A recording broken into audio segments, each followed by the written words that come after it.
Olá, meu nome é Fernando Sabiatalo, muitos de vocês me conhecem. Há muitos e muitos anos eu dou cursos de imersão pelo país inteiro e muitos dos meus alunos me pediram uma aula introdutória, principalmente para a questão de taquicardia nos ACLS. Então nós vamos fazer essa aula para vocês e em todos os ACLS que a gente dá pelo Brasil com a Berkeley vai servir como uma aula introdutória. Tá? Meu nome é Fernando Talo, como eu falei, eu sou chefe da enfermaria masculina da disciplina de clínica médica da Unifesp, sou especialista em clínica médica com área de atuação em medicina de urgência e emergência, especialista em anestesiologia, especialista em terapia intensiva adulto, mestre e doutor em ciências médicas pela Unifesp, professor titular de urgências e emergências da Escola Poli de Ciências Médicas e presidente da Associação Brasileira de Medicina de Urgência e Emergência. Está aqui o meu contato, eu deixo à vontade para vocês. Bom, nós vamos conversar um pouco hoje sobre as taquicardias. Né? Em geral, nos cursos ACLS, o que dá um pouco mais de dificuldade nos alunos são exatamente as taquicardias. Então, diante das solicitações que os meus alunos fizeram, a gente tomou, então, a iniciativa de preparar uma rápida aula para vocês sobre taquicardia. Bom, é claro que isso daqui é o algoritmo, né? O algoritmo básico do ACLS, aquilo que vocês pretendem saber no final do curso. Em geral, ele é bastante simples e bastante explicitado durante o curso, dá uma sistematização muito boa, muito interessante para que vocês possam atender as taquicardias, mas eu acho que falta um pouco da base, né? Falta um pouco de conceitos para que vocês entendam e não só decorem simplesmente um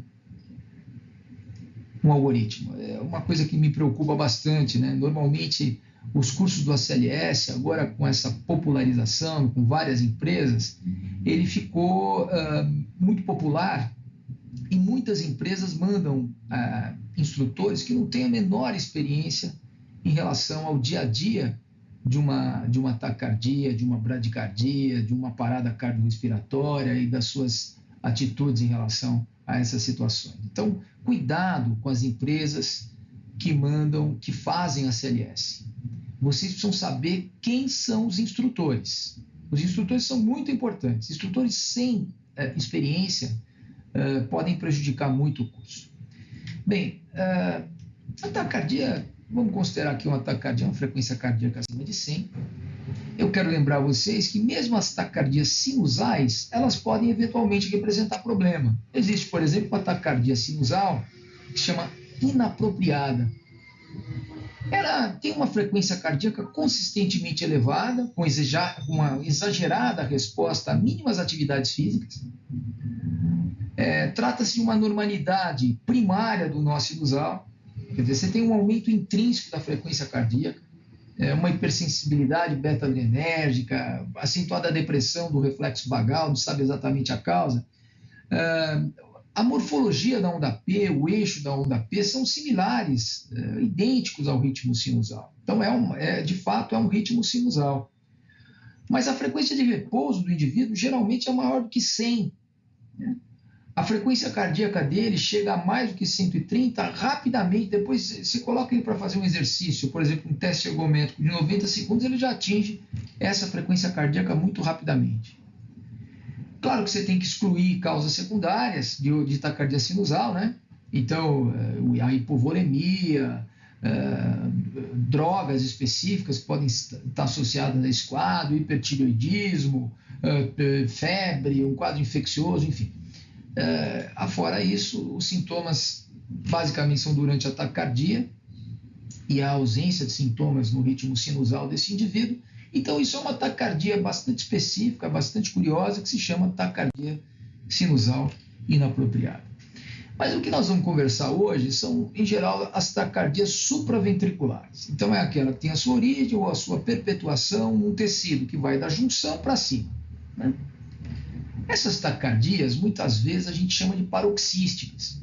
Quando a gente fala que é taquicardia paroxística, a gente, na verdade, não está falando nada. A gente só está falando que é uma coisa que começa de repente e que pode ir embora de repente. Algumas têm, em geral, esse comportamento de ter a característica do paroxismo. Então, as taquicardias que a gente escreveu aqui para você, por reentrada do nó atrioventricular, reentrada atrioventricular, taquicardia de junção, atrial ectópica unifocal tem essas características. Existem outras taquicardias que podem ser consideradas supraventriculares, evidentemente, como flutter atrial, fibrilação atrial e até a taquicardia atrial multifocal. Bom, nós vamos falar um pouquinho delas, mas eu queria deixar claro que isso é uma simplificação e é apenas para facilitar o início do seu contato com as taquicardias e não ficar aquela coisa apenas um decoreba de ACLS. Uma outra forma interessante que a gente tem de classificar, de certa forma, as taquicardias, e é muito útil, você vai ver depois por quê, quando a gente falar um pouco do tratamento, são taquicardias que seriam independentes do nó atrioventricular. Taquicardias, o que a gente quer dizer com isso? A gente quer dizer que se houver um mecanismo de arritmia que inicie e perpetue a taquicardia, muitas dessas arritmias, obviamente, o nó atrioventricular está envolvido. Algumas arritmias, elas, obviamente, também são taquicardias, mas a gente pode considerar que o nó atrioventricular não faz parte da perpetuação dessa arritmia. Ela não faz parte do mecanismo de reentrada, etc. Então, a taquicardia sinusal é um exemplo. A taquicardia atrial é um exemplo. O flutter atrial é outro e a fibrilação atrial. Então, isso aqui é uma coisa útil para o clínico, é útil para você guardar. Quais são as taquicardias independentes? Os mecanismos de arritmia das taquicardias que são independentes do nó atrioventricular. Essas 4 são os principais representantes. Bem, outra coisa que eu gostaria muito de comentar com vocês é em relação a esse conceito aqui. É um conceito simples, mas é importante que vocês tenham, que vocês o tenham na cabeça. Então vejam, aqui nós temos um complexo QRS e uma onda P retrógrada. Lembrar vocês que o ritmo sinusal, uma das características dele é uma onda P positiva em D1, D2. Bom, uma coisa importante que eu gostaria que vocês lembrassem, isso aqui a gente vai usar mais tarde um pouquinho na aula, a distância, isso aqui é um complexo QRS, naturalmente, isso aqui é onda P, e veja que a distância entre R e P, ela pode ter, evidentemente, várias variações. Se você considerar que essa distância RP é menor do que 150 milissegundos, isso quase sempre significa que o P, quando aparece, ele começa a distorcer o QRS. Está bem no final do QRS. Ou então, o RP, ele não está mais no QRS, ele está no segmento ST. Então, ele se distanciou um pouquinho mais do QRS propriamente, mas ele é menor do que a metade da distância entre um R e outro. Ou seja, se ele é menor do que metade da distância entre um R e outro, ele é considerado um RP curto. Se ele tem menor que 150 milissegundos, ele está grudado no QRS, ele é um tipo de RP, que nós vamos utilizar daqui a pouco, aquele que distorce o QRS. E o outro P, que está em cima do segmento ST, no segmento ST, mas ainda na primeira metade da distância RR, também é considerado um RP curto. Ok? E o RP longo, simplesmente, o RP largo, o RP longo, simplesmente é aquele RP, aquela distância RP, que é maior do que metade da distância RR. Lembrar vocês que um ritmo sinusal é o ritmo onde a onda P é positiva, claro, no eletrocardiograma de superfície, em D2, D3 AVF, ela tem uma alturazinha, amplitude, inferior a 2,5 milímetros e uma largura, né, um tempo inferior a até 110 milissegundos. Evidentemente que ela pode sofrer algum tipo de mudança de morfologia conforme frequência cardíaca e que seu eixo médio é 60 graus. Pode ser de menos 30 a mais 90. Isso define um ritmo sinusal no eletrocardiograma de superfície. Muito bem. Então Então aqui, por exemplo, a gente tem um RP, isso aqui é um P, tá vendo? Um RP bem curto. Aqui um RP bem curto. Agora aqui a gente já tem um RP mais largo, tá vendo? Aqui um RP mais largo. E se a gente olhar com cuidado, ele é mais do que metade da distância entre RR. Então a gente vai chamar isso aqui de RP longo, isso aqui a gente vai chamar de RP curto. Ok. Suponha que essa senhora chegue no pronto-socorro. E o que aconteceu com ela, na verdade? Então, ela tinha lá o nó atrioventricular dela, tinha 2 caminhos para despolarizar o ventrículo, um caminho ficava sempre obstruído, ela vinha pelo outro e despolarizava. O PR dela era 160 milissegundos, ela estava feliz e contente. Por aqui, nessa situação, ela despolarizou por um caminho, o outro estava refratário, não consegue subir. O que acontece? Um PR de 240 milissegundos, ela está feliz e contente. Aqui eu vou até chamar de BAV de primeiro grau, né? E aqui? O que aconteceu aqui? Bom, aqui desce uma despolarização, ela desceu por aqui, houve um fenômeno do tipo extrasístole, ela desceu, consegue descer e despolarizar. Quando ela chega aqui, ela encontra o outro caminho fora do período refratário, e há uma despolarização retrógrada num mecanismo famoso chamado de reentrada. Muito bem, essa despolarização retrógrada, ora, se de acordo com o meu referencial vetorial, eu vou ver um P negativo, tá vendo?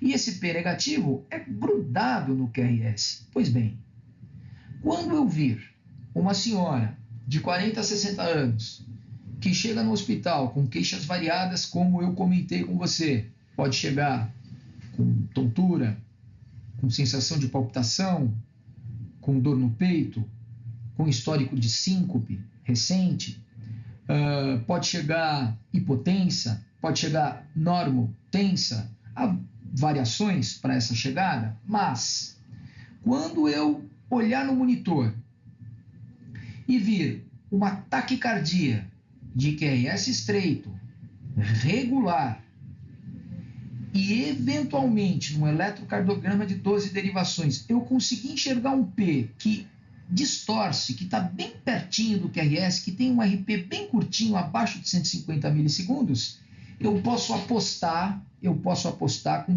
grande chance de acertar que se trata de uma taquicardia por reentrada do nó AV. E é muito frequente no pronto-socorro. Então veja aqui, ó, aqui eu tenho um complexo QRS, ok?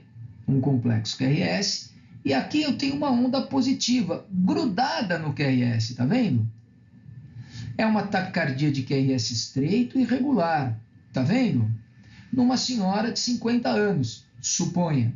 O que é isso daqui? Isso daqui é uma onda positiva depois do QRS, numa taquicardia de QRS estreito e regular. Isso daqui é a famosa pseudo-R. O que é o pseudo-R? O pseudo-R é uma onda P. É a onda P que está aqui, distorcendo o QRS, essa pontinha aqui, como parece um R, porque depende do referencial que eu estou olhando, né? Porque é uma onda retrógrada, aqui eu estou em V1, então eu estou vendo ela positivo. Aqui você percebe um pseudo-R ou uma onda P. Ok? Tudo bem, pessoal? Fácil, né? Então, o que você vai... Aqui, por exemplo, ao contrário, D2, né? D2 é inferior. Se a onda é retrógrada, D2 inferior, se a onda vem lá do átrio direito alto e vai para baixo, eu vejo um P positivo. Como a onda é retrógrada, o que eu estou vendo? Eu, teoricamente, vejo alguma coisa negativa. Não está distorcendo aqui o QRS? Então, aqui é uma pseudo-onda também, só que é uma pseudo-onda para baixo e não para cima. Então, eu chamo de pseudo-S. Isso daqui eu vou apostar que é uma taquicardia por reentrada do nó AV. Tá bom? De novo. Agora, veja o seguinte. Aqui eu tenho uma frequência altíssima. Se a gente olhar aqui, essa frequência dessa paciente está próxima a 300.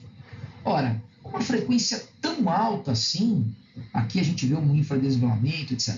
uma frequência tão alta assim, eu tenho direito de ter dor no peito? Claro que eu tenho direito de ter dor no peito. Então, muitas vezes essa paciente chega como?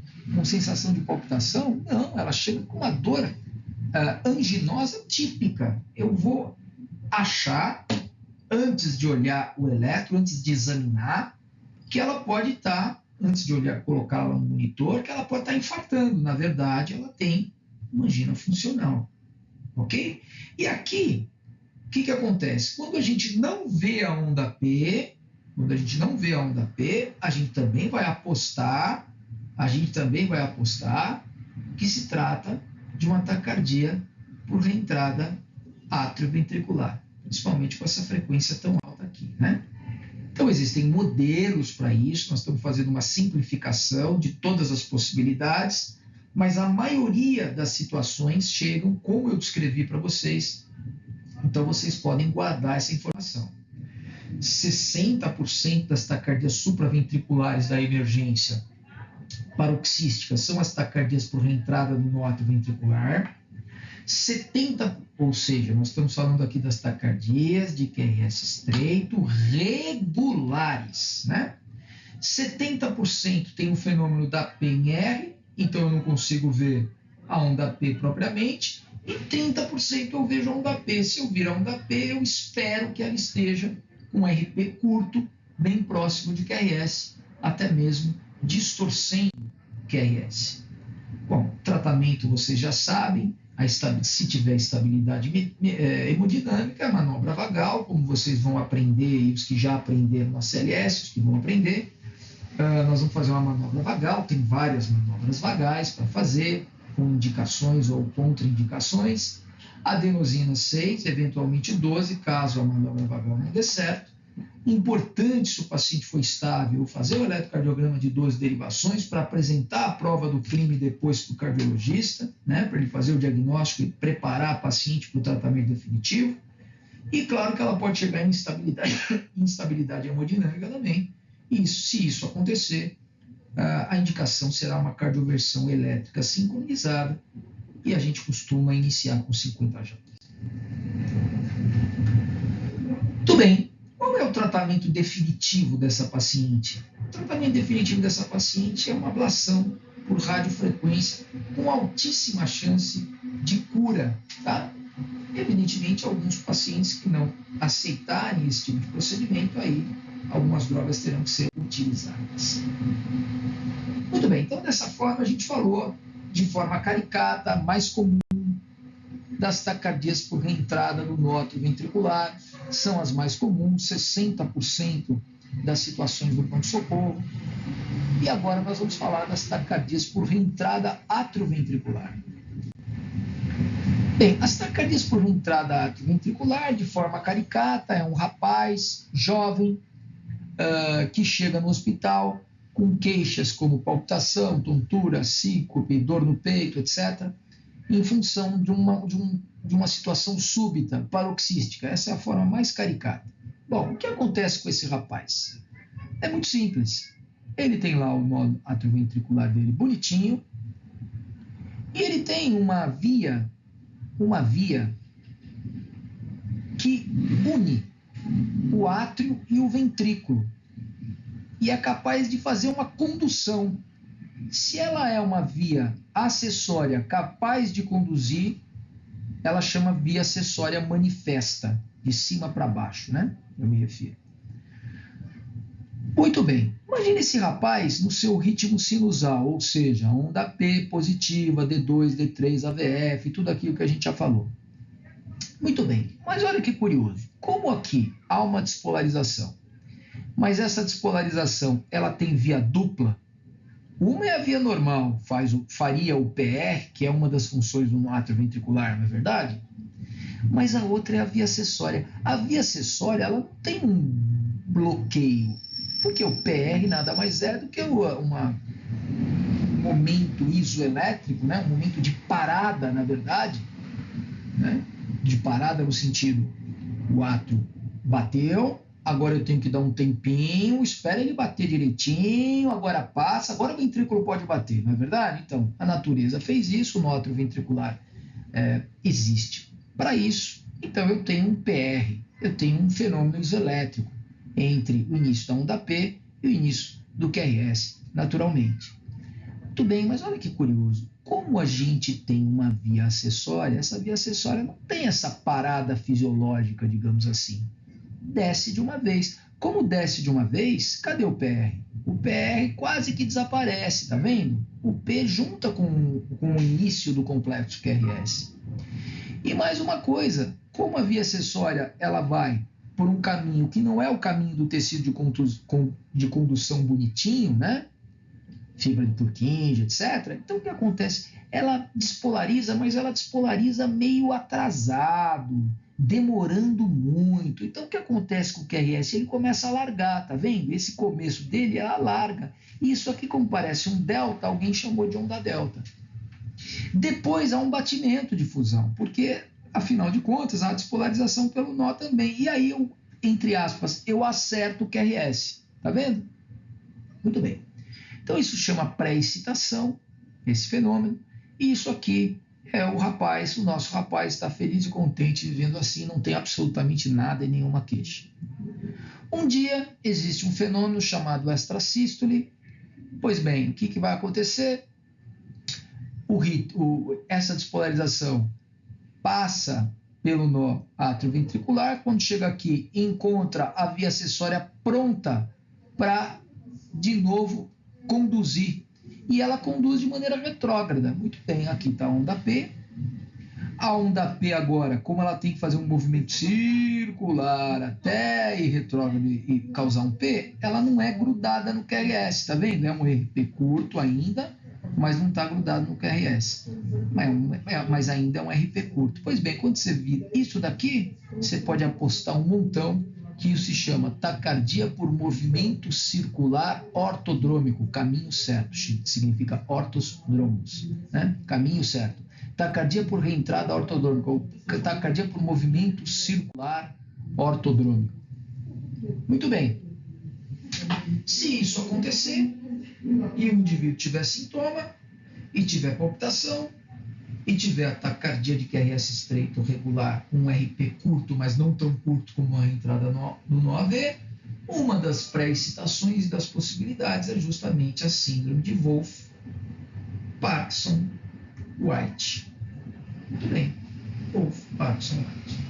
E aí a gente chama isso de taquicardia por entrada atrioventricular, e seria a segunda taquicardia de QRS estreito regular comum no pronto-socorro. Então, a incidência é mais ou menos 0,1 a 3 a cada 1.000 pessoas. O eletrocardiograma tem um PR curto, já conversamos sobre isso, menor que 150 milissegundos. 40 a 80% dos indivíduos com Wolff manifestam as taquicardias, então é comum durante a vida eles manifestarem. E outra coisa muito importante de lembrar, esses pacientes têm grande chance de fazer fibrilação atrial. 20% dos pacientes podem ter fibrilação atrial. E lembrem, uma fibrilação atrial tem uma frequência de 400, 500, 600 de despolarização. E lembrem, o nó AV não deixa passar todas essas despolarizações e mantém o QRS numa frequência compatível com a vida. A via acessória não tem parada, não tem bloqueio. Então eu posso ter essas despolarizações seguindo pela via acessória, e aí eu vou ter frequências de FA muito altas e eventualmente ameaçadoras à vida. Tá bom? Então tá aqui a onda delta, tá aqui tudo aquilo que a gente descreveu para você como característica, né? Então, está aqui a via acessória desse nosso paciente, está aqui a via acessória desse nosso paciente. Evidentemente que há certas dependências para a gente saber o tamanho, digamos assim, que vai haver nessa despolarização, tá vendo? Há variações em relação ao posicionamento dessa via acessória, etc. Mas vejam que a característica é semelhante. Muito bem, aqui uma via acessória que não está funcionando, né? Bem, aqui uma pré-excitação, veja que o PR praticamente sumiu, aqui tem uma onda delta, tá vendo? Então tem pré-excitação, tem onda delta, o ritmo é sinusal. Por que o ritmo é sinusal? porque o P é positivo e monofásico em D2, é positivo em D3, é positivo em ABF, tem uma morfologia característica, né? Até 110 milissegundos, até 2,5 milímetros de amplitude, enfim. A outra característica interessante das taquicardias por reentrada atrioventricular é a alternância elétrica. Quando a gente encontrar alternância elétrica, a gente tem uma imensa chance de estar diante de uma taquicardia por reentrada atrioventricular. Então, aqui um outro exemplo, taquicardia por reentrada atrioventricular, em que a gente localiza a onda P, faz o RP, percebe que ele é curto, né? O tratamento é o mesmo proposto para taquicardia supraventricular por reentrada nodal, com ênfase na importância da ablação por radiofrequência. Ok. Agora vamos falar um pouquinho das taquicardias atriais. Bem, aqui no nosso esquema, para ajudar vocês, as taquicardias atriais, quando a gente analisa o RP, em geral, se a gente achar um P e esse P for considerado o RP longo, o RP largo, aqui está em espanhol, né? Ou seja, se nós tivermos uma presença de uma onda P depois do meio do caminho entre os dois RRs, a gente vai considerar isso um RP longo. Bem, então em relação às taquicardias atriais, você tem uma frequência atrial elevada, normalmente alguma coisa em torno de 150 a 240 ciclos por minuto. As ondas P vão ter uma morfologia diferente do ritmo sinusal, naturalmente, porque a origem não é sinusal. Há uma presença de linha isoelétrica entre as ondas P. Você tem um número de ondas P em relação ao QRS que é variável. Você pode ter, por exemplo, uma taquicardia atrial multifocal. Nesse caso, uma taquicardia atrial multifocal, você teria diferentes locais assumindo a despolarização alta. Então, como são diferentes focos no átrio, você teria cada foco representado por uma onda P. Então, você pode ter vários focos e várias ondas P diferentes. Se na mesma derivação você tem 3 ondas P ou mais, então a gente chamaria isso de taquicardia atrial multifocal. Então, a taquicardia atrial unifocal ectópica, ela teria, aqui no caso, você veja um QRS, aqui um P, um QRS, aqui de novo um P, um QRS, outra onda P aqui, ou seja, existem várias ondas P, como vocês estão vendo, representadas com diferentes morfologias. O QRS aqui é regular.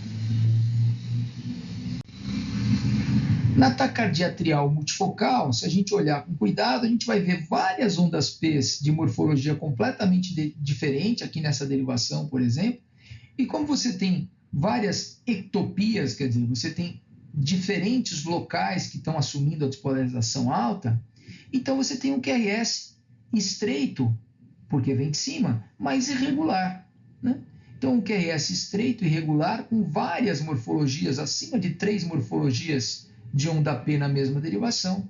Isso é uma taquicardia atrial multifocal. Em geral, ninguém morre disso. Quer dizer, as frequências das taquicardias atriais multifocais, em geral, não são muito altas, porém, elas guardam um certo prognóstico sombrio. Ou seja, em geral, pacientes com taquicardia atrial multifocal são pacientes graves. Bem, e em relação ao tratamento, a gente pode também ter algumas observações para você. Primeiro, atenção em relação às alterações hidroeletrolíticas, né?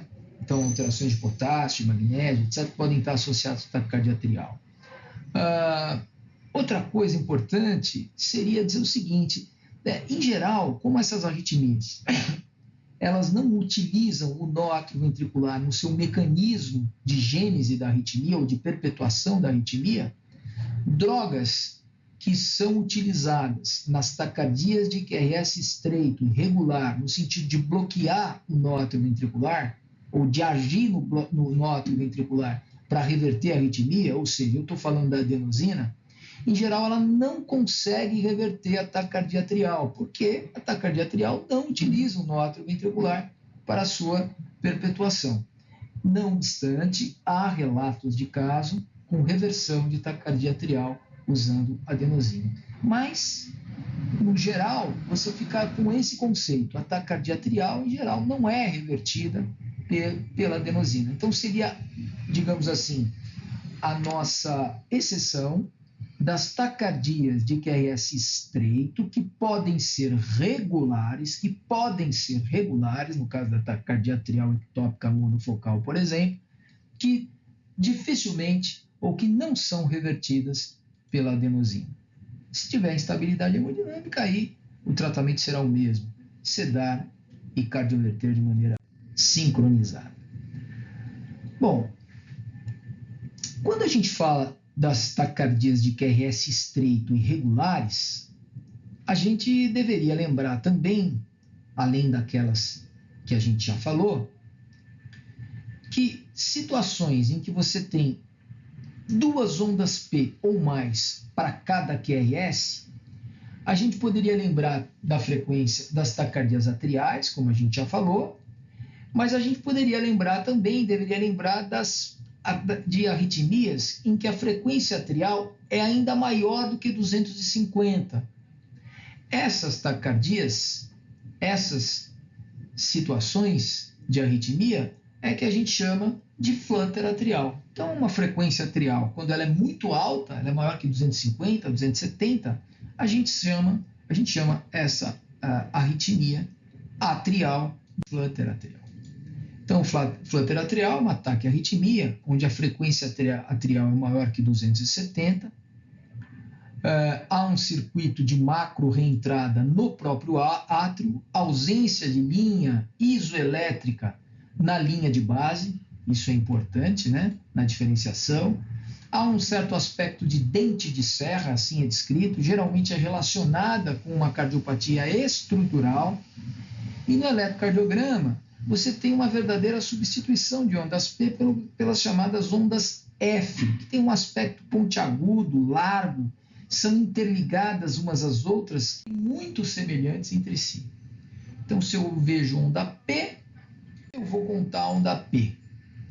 Mais comum flutter atrial é aquele do sentido anti-horário, as ondas F são negativas, portanto, nas derivações inferiores. O ritmo geralmente é regular, a não ser, e isso pode acontecer, que haja um bloqueio AV fisiológico. E aí você pode ter 2:1, 3:1, 4:1.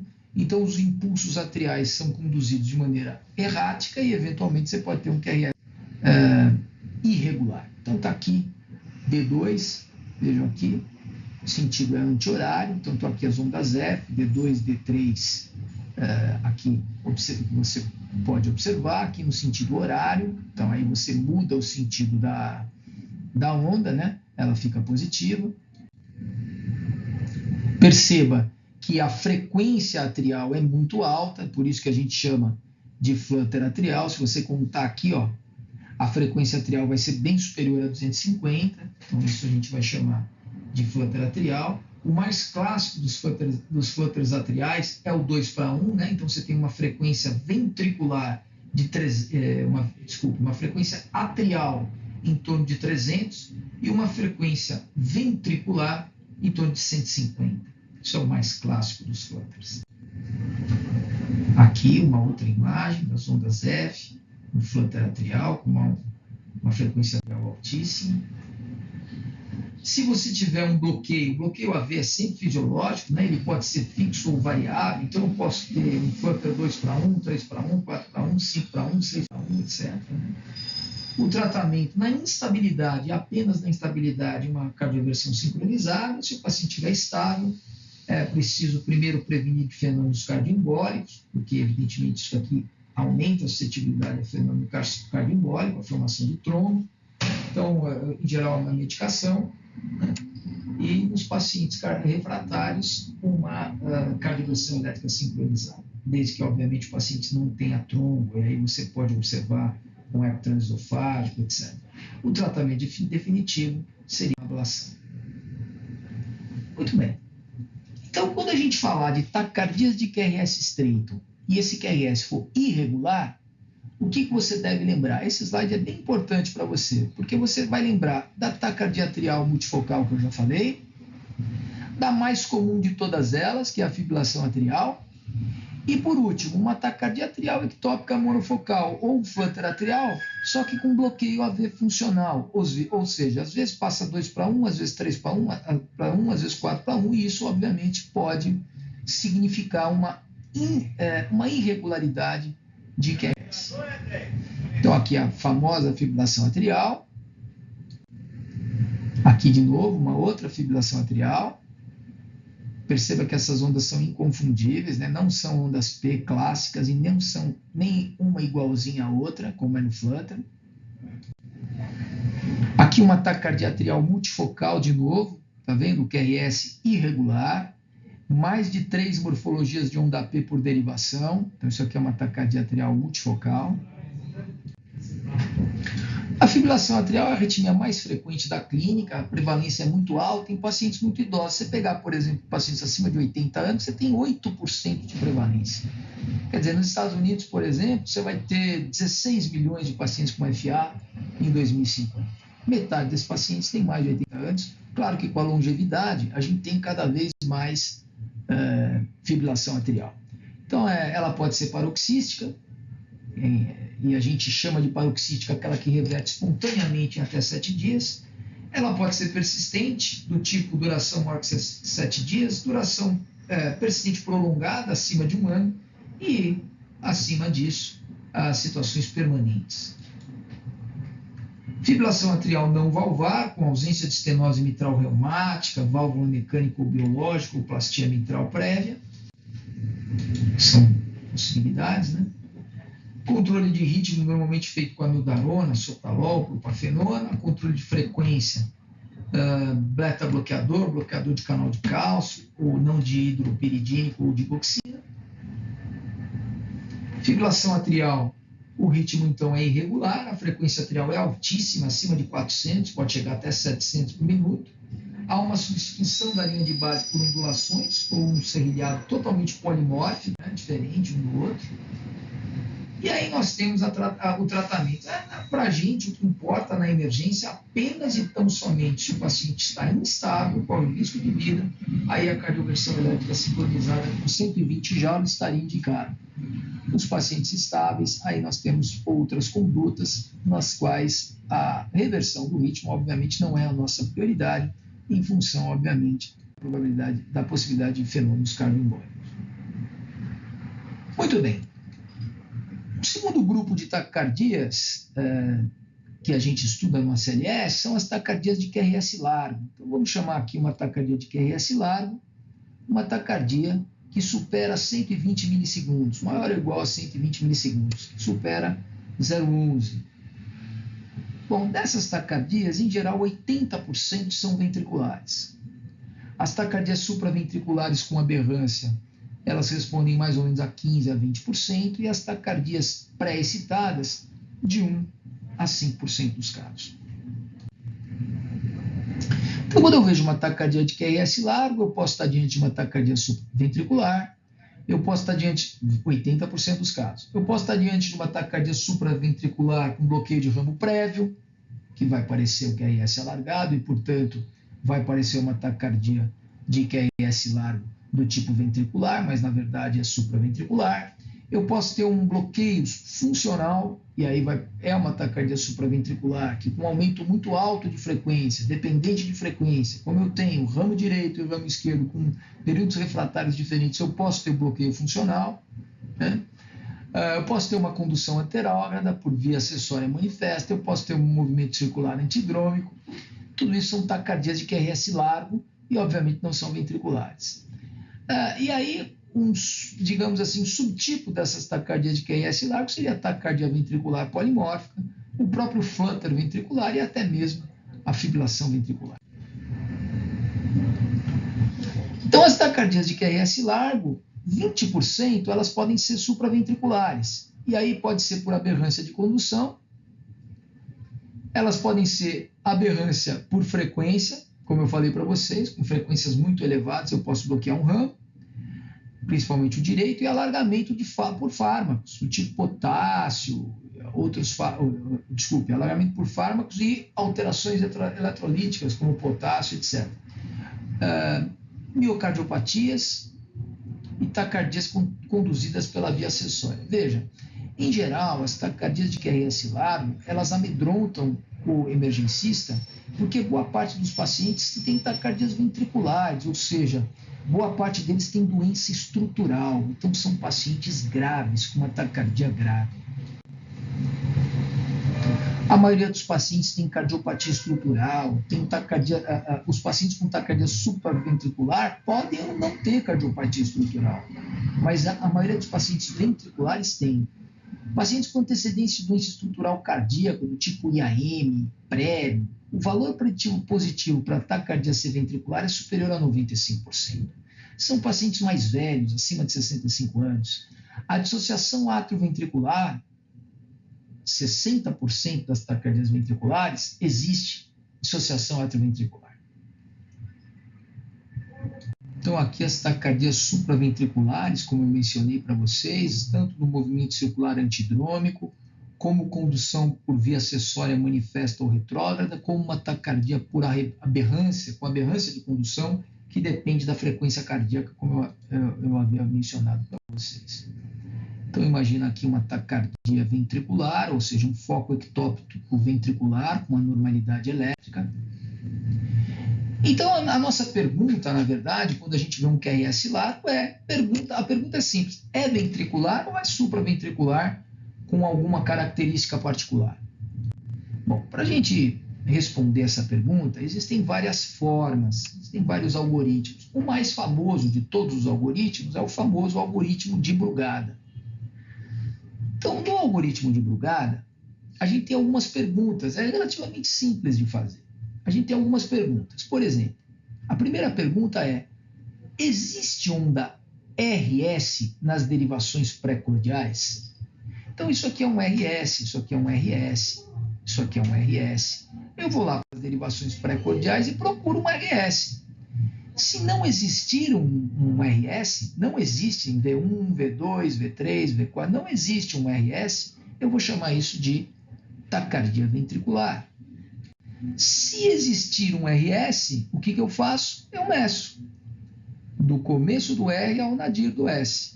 Se tiver mais do que 100 milissegundos, há uma grande probabilidade de se tratar de uma taquicardia ventricular, eu chamo de taquicardia ventricular. Se tiver menos do que 100 milissegundos, eu sigo nas perguntas. Qual é a terceira pergunta? A terceira pergunta é se eu consigo identificar uma onda P dissociada do QRS. Se isso for possível, aqui está a medida, né? Se isso for possível, uma onda P dissociada do QRS, há uma grande probabilidade de diagnóstico de taquicardia ventricular, sensibilidade 82%, especificidade quase que 100%.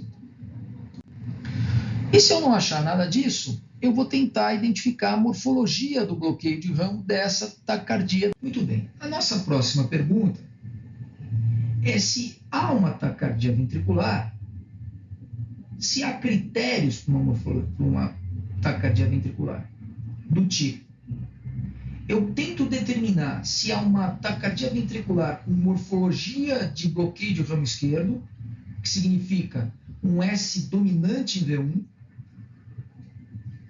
ou uma morfologia de bloqueio de ramo direito, com um R dominante em V1. Então eu uso a seção apropriada para tentar diferenciar uma coisa da outra. Então veja, morfologia de ramo esquerdo, uma taquicardia de morfologia de ramo esquerdo. Eu vou para V1 e observo se há um S dominante em V1. Ok? Então, um S dominante em V1. Há uma onda R acima de 30 milissegundos. Há um RS acima de 60, tá vendo? Com um entalhezinho em S. Isso aqui é uma taquicardia ventricular com morfologia de bloqueio de ramo esquerdo. Já em V6, eu tenho um QS ou um QR. Ok? aqui a morfologia do bloqueio do ramo esquerdo do tipo taquicardia ventricular. Eu tenho um R aqui, menor que 30 milissegundos, maior que 30 milissegundos, um RS maior que 60 milissegundos, um entalhezinho na onda S. Em V1, se eu olhar V6, eu tenho um QS aqui, né? E um R. Tá vendo? Isso aqui é taquicardia ventricular com morfologia de bloqueio de ramo esquerdo. Ok? E a taquicardia ventricular com morfologia de ramo direito? Eu tenho um R dominante em V1, e esse R, aqui é facinho, ou ele é monofásico ou ele é bifásico. Ou ele é monofásico ou ele é bifásico. Porque se for trifásico, R, S, R', aí é uma taquicardia supraventricular com aderância. Então aqui é bem facinho. A taquicardia ventricular com morfologia de bloqueio de ramo direito em V1, ou ela é monofásica, ou ela é bifásica, com QR, como você está vendo aqui, porque se ela for R, S, R', então, nesse caso, é uma taquicardia supraventricular com aberrância de condução. Já em V6, o que eu vou ver? Eu vou ver um RS, ou eu vou ver um QS, como você está vendo aqui. Então, isso é uma taquicardia ventricular com morfologia de bloqueio de ramo esquerdo. Aqui está o RS-R', que é uma taquicardia supraventricular, tá vendo? E aqui a taquicardia ventricular, ou ela é monofásica ou ela é bifásica, e em V6 você vê um RS ou uma monofásica, um Qzão para baixo, um QS para baixo. Então, a morfologia do bloqueio de ramo direito significa que você tem uma origem esquerda, porque primeiro você despolarizou todo o ventrículo esquerdo para depois despolarizar o direito. E a maioria das origens isquêmicas que inicia o foco irritativo para arritmia do tipo taquicardia ventricular é a esquerda. E a maior responsabilidade por isso são as lesões do tipo isquêmico. Tem outros critérios que sugerem taquicardia ventricular, tá? Então, o eixo da taquicardia com variação maior que 40 graus, o eixo indeterminado, bloqueio de ramo esquerdo com QRS maior que 160 milissegundos, bloqueio de ramo direito com QRS maior que 140, eixo desviado para a direita, QRS padrão, eixo desviado para a esquerda, QRS padrão de bloqueio de ramo direito. Tudo isso são situações que podem... Então, aqui, por exemplo, o V1, você tem uma monofásica grandona, tá vendo? É uma taquicardia de QRS largo, regular, um V1, olha aqui, o V1 padrão é monofásico, tá vendo? V6, o padrão é monofásico também, então isso aqui, com predominância de R em V1, isso aqui é um bloqueio de ramo, isso aqui é uma taquicardia ventricular com morfologia de bloqueio de ramo direito. Tratamento, se estiver estável, convocar a cardiologia, eletrocardiograma de 2 derivações. Outra possibilidade, amiodarona, começar com 150 em 10 minutos, né? Procainamida é uma outra possibilidade, sotalol é uma outra possibilidade, se o paciente instabilizar, cardioversão elétrica sincronizada com 100 joules inicialmente. Então aqui vocês têm uma mulher de 46 anos, acompanhada por miocardiopatia chagásica. Enquanto ela está na sala, ela espera a espera do ambulatório. De espera do ambulatório, ela apresenta um quadro súbito de mal-estar e pré-síncope. Ela é levada para a sala de emergência, ela está discorada 3 cruzes em 4, está com estado confusional agudo, está com 7/5 de PA, 180 de frequência, cianose, extremidades, eletrocardiograma a seguir. Vejam o QRS largo, regular, com paciente instável. Qual que é a nossa conduta? Cardioversão elétrica sincronizada, né?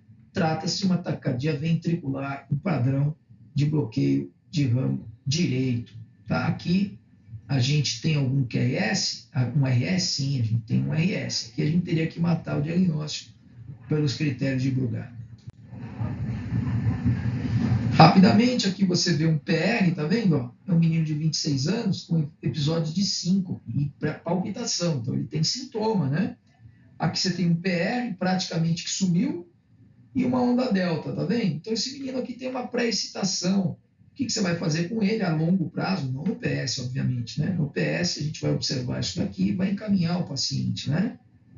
Então, há uma ablação por radiofrequência, seria o tratamento, digamos assim, definitivo desta situação, pré-excitação. Mulher de 72 anos, 2 semanas com a de palpitação, associada à dispneia, tem antecedente de hipertensão e diabetes, o exame físico ela tem um ritmo cardíaco irregular. Ritmo cardíaco irregular, o que você lembra? Ou uma taquicardia atrial multifocal, ou uma taquicardia atrial ectópica monofocal ou flutter atrial com BAV variável, ou a coisa mais comum, que é a fibrilação atrial, né? Então, aqui está uma fibrilação atrial, paciente com 150 mais estável, 14/8 de pressão, ela não tem dor no peito, etc. Não tem outras alterações. Então, o que você vai fazer? A conduta é eco-transtorácico e se excluir do cardioversão? Não. Eco-transtorácico não consegue enxergar a parcela dessas situações. Anticoagulação com varfarina por 1 semana não é mais. Reversão química com amiodarona associada à anticoagulação, que a gente não quer reverter, né, pessoal? A princípio, porque a gente não sabe se tem trombo.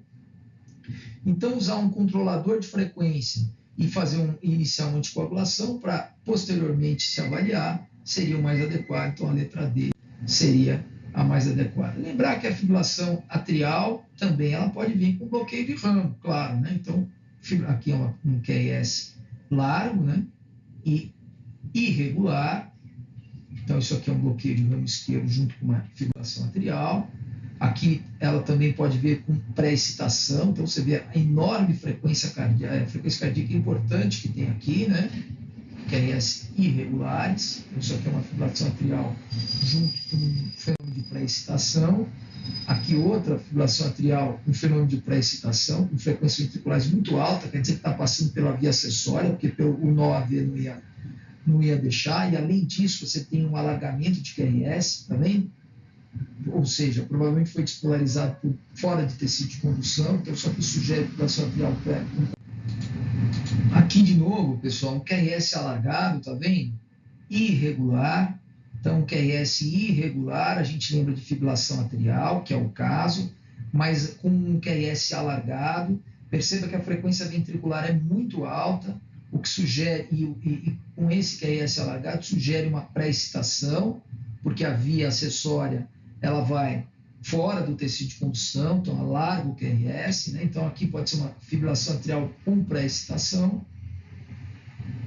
o que evidentemente usar uma droga que bloqueia a nó ventricular aumenta a despolarização pela via acessória, e isso obviamente pode levar o paciente à fibrilação ventricular e à parada cardiorrespiratória. Muito bem, pessoal. Então, isso foi um bate-papo sobre taquicardias, apenas para ser um auxílio para o ACLS de vocês, tá bom? Vamos nos encontrar nos ACLS e eu espero que vocês já tenham assistido essa aula, porque aí facilita nosso trabalho e a compreensão de vocês nos cursos. Um abraço, até mais vezes.